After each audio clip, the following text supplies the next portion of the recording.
गाय से शुरू हुई थी सरकार और गाय पे अटक गई और विकास की मौसी 10 साल में रास्ते में भटक गई। अभी तो शुरुआत है, ये तो ट्रेलर है, पिक्चर बाकी है। ये बोलते हैं कि गाय हमारी माता है पर माँ की रक्षा करना इन्हें नहीं आता है। बंगाली में हम एक बात बोलते हैं कि समय गेले साधन होबे ना। इसका मतलब यही है कि अगर समय चला गया तो साधना नहीं होगी।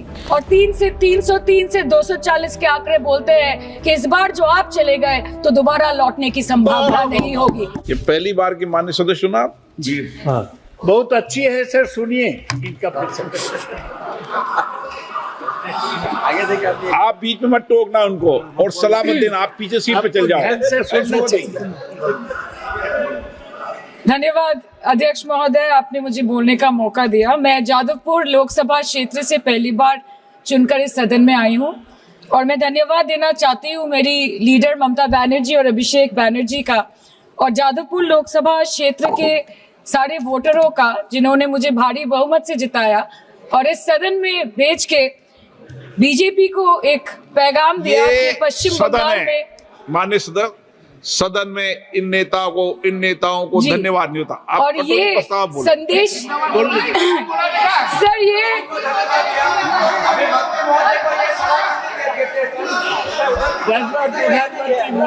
Sir okay sir, no problem sir. Sir मैं धन्यवाद देना चाहती हूँ जादवपुर लोकसभा क्षेत्र के लोगों का जिन्होंने मुझे भारी बहुमत से यहाँ पे जिता के भेजा और ये पैगाम दिया कि पश्चिम बंगाल में नफरत की रणनीति और धोखेबाजी की राजनीति नहीं चलेगी। अध्यक्ष महोदय, मैं उम्मीद करूंगी कि आज आप मुझे पूरा बोलने का मौका दें, क्योंकि हाल ही में हुए नीति आयोग की जो मीटिंग हुई थी वहां पे हमारी माननीय मुख्यमंत्री, जो देश की एकमात्र महिला मुख्यमंत्री भी है, उनका माइक बीच राह में ऑफ कर दिया गया था। वो बंगाल के अरे अभी तो शुरुआत है, ये तो ट्रेलर है, पिक्चर बाकी है। अध्यक्ष महोदय, मैं आपसे ये बोलना चाहती हूँ कि वो बंगाल के हक के लिए यहाँ पे सवाल उठाने आई थी, वो बंगाल के लोगों की बात रखने यहाँ पे आई थी, लेकिन उनका माइक ऑफ कर दिया गया। आपके माध्यम से मैं इस सदन में उपस्थित वहाँ जो बैठे हैं माननीय सदस्य, कोई भी नीति आयोग या कोई भी घटना को सर एक लाइन आप डिलीट करेंगे सर, एक लाइन सर, मैं यही बताना चाहती हूँ कि बंगाल के लोगों का गला घोटने का काम किया गया और उनकी आवाज को बंद करने का काम किया गया। आगे जाके बंगाल के लोग आपके पार्टी की माइक ऑफ कर देंगे, बस एक चुनाव बाकी, आप देख लीजिएगा।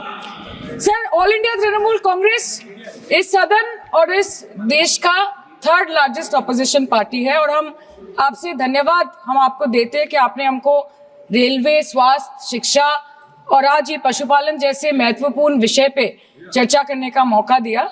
लेकिन तृणमूल कांग्रेस आगे जाके देश के हर महत्वपूर्ण मुद्दे पे बात करेगा, चाहे वो चीन का अनैतिक रूप से इस देश में प्रवेश हो या वो 700 से ऊपर आंदोलन जीवी किसानों की माननीय सदस्य, आप पहली बार बोल रही हैं, मैं आपको हस्तक्षेप नहीं करना चाहता, लेकिन जिस अनुदानों की मांगों पर चर्चा सर अभी आ रहे सर, नीट के घोटाले से लेके जीएसटी के बोझ तक, एयरपोर्ट की छत टूट जाने से लेके रेल पटरी से छूट जाने तक तृणमूल कांग्रेस के सदस्य, हर सांसद देश के हर गंभीर मुद्दे पर चर्चा करेंगे। बस यही आपको बोलना। हमारे किसान अपनी मवेशी को, अपनी फसल को माँ की तरफ पूछते हैं, जिस खेत में वो हल चलाते हैं उस जमीन को नमन करते हैं। But does this major sector get support from the government? Sir, Indian agriculture supplies around 58% of India's livelihood and is a principal source of income for half of the population, accounting for 17 to 18% of the country's GDP. 70% of India's rural poor depend on livestock and farm animals. But does this sector get what it deserves?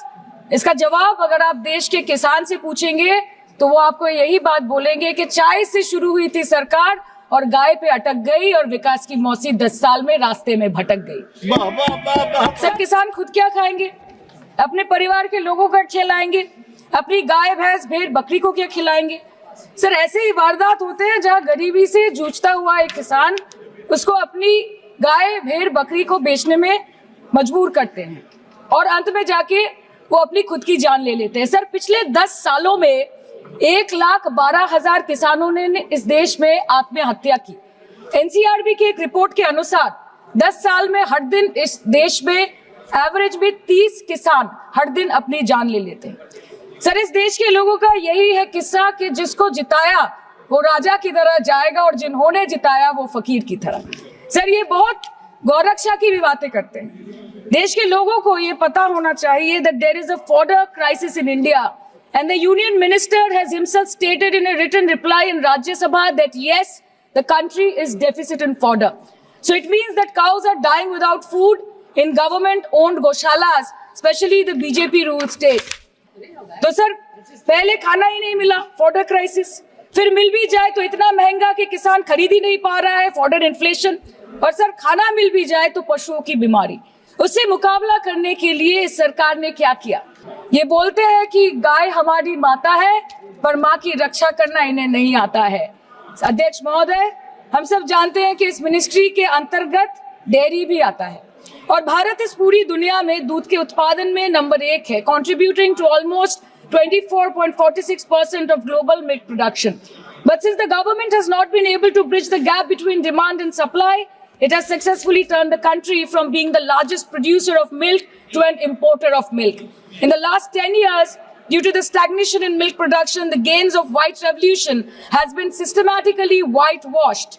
The dairy farmers are forced to throw buckets of milk on the highway protesting against meager remuneration for their produce. आम आदमी के दूध, छाछ, लस्सी, दही, पनीर पर 5% की GST, cream, condensed milk, मक्खन, घी पर 12% की जीएसटी और अमीरों के हीरो पर सिर्फ 1.5% की जीएसटी। सरकार उनको रिलीफ नहीं देती है जो विदेश में जाके मिल्क शेक और लाते की चुस्कियां लगाते हैं। ये सरकार उनको रिलीफ नहीं देती जो आम आदमी 2 पैकेट दूध खरीदने से पहले 10 बार सोचता है। सर, बचपन से हम सुनते आए थे कि संडे हो या मंडे रोज खाओ अंडे। India rank 2nd in egg production in the world और अंडे का फंडा यही है सर कि भारत के बच्चों के किस्मत में महीने में एक अंडा नहीं मिलता। मिड डे मील के चलते हफ्ते में अगर एक आध अंडा मिल भी रहा था तो कहीं धर्म के नाम पे तो कहीं महंगाई के चलते उसे बंद करने की मांग उठ रही है। Sir, more than 50% children under the age of 5 suffer from chronic malnutrition in the country and roughly 17% children are underweight, and yet most BJP ruled states do not serve eggs in midday meal scheme. This is the example of Poshan Kal in India. Sir, अंत पे आते हैं मच्छी पे। आप लोगों को ज्यादा पसंद नहीं, पर हम क्या करें, हम तो माछे भाते बंगाली है, हमको तो बोलना ही पड़ेगा। And not to forget that 2.8 crore fisher folk are employed directly in catching fish in the country and millions are employed in the value chain of selling fish and aquaculture. India stands 3rd in the world in the terms of fish production, contributing to 8% of global fish production and ranks 2nd in aquaculture production. The PM talks about blue revolution, but this government has allocated only 0.045% funds out of the total budget for the flagship scheme, Pradhan Mantri Matsya Sampad Yojana. Even after this meager allocation, they did not utilize 39% of the funds, and in 23-24, they did not utilize 24% of the funds allocated. Madam, मैं बस ये कहना चाहती हूँ कि इस BJP सरकार ने पिछले 10 सालों में इस देश के लिए क्या किया, उससे बड़ी तालिका बनेगी कि 10 साल में क्या क्या कर सकते थे पर किया नहीं। 2014 में जो किसान मोदी है तो मुमकिन है सोच के और अच्छे दिन के ख्वाब देख के बीजेपी को वोट दे रहा था, आज 10 साल बाद वो बोलता है कि मोदी है तो नामुमकिन है, शायद अभी वो किसान है भी नहीं। तो इसीलिए मैं बोलना चाहती हूँ कि समय बड़ा महत्वपूर्ण होता है अध्यक्ष महोदय और बड़ा बलवान। बंगाली में हम एक बात बोलते हैं कि समय गेले साधन होबे ना।